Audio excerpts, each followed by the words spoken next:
Asylum. Madness and misery have traditionally gone hand in hand in Ireland, so by the time St. Luke's Mental Hospital started admitting people in 1834, it must have felt like the Waldorf Astoria with high walls surrounding it.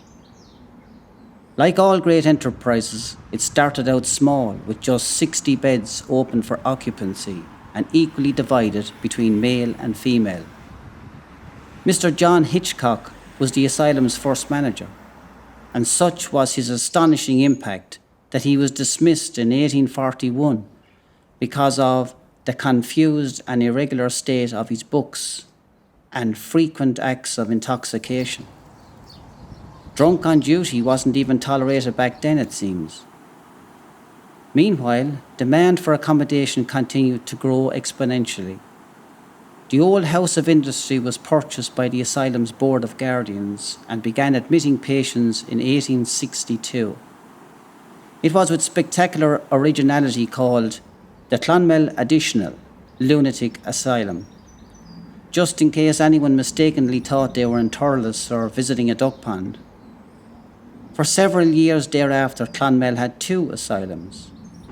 Amalgamation only took place in 1871, and in 1875 a tunnel was constructed under the public roads to facilitate administration and prevent people asking ridiculously awkward questions like, who are these inmates?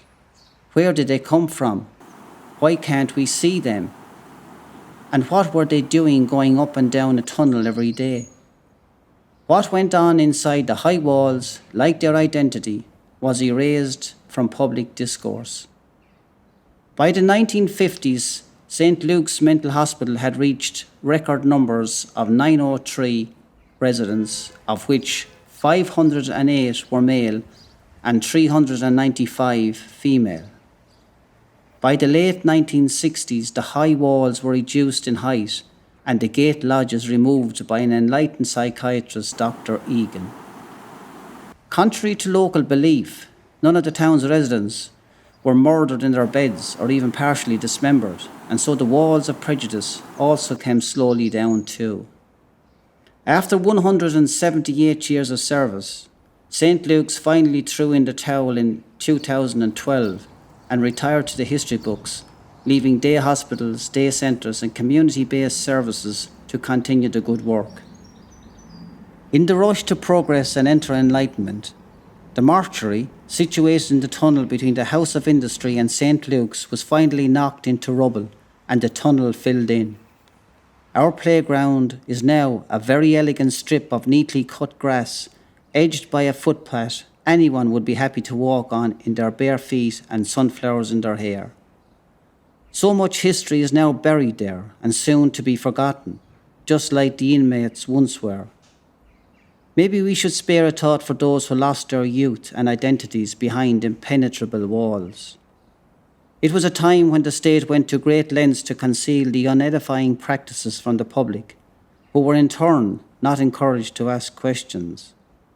What we can say is that countless numbers of people lived out their adult lives in this institution based on the decisions made by those in authority on behalf of society.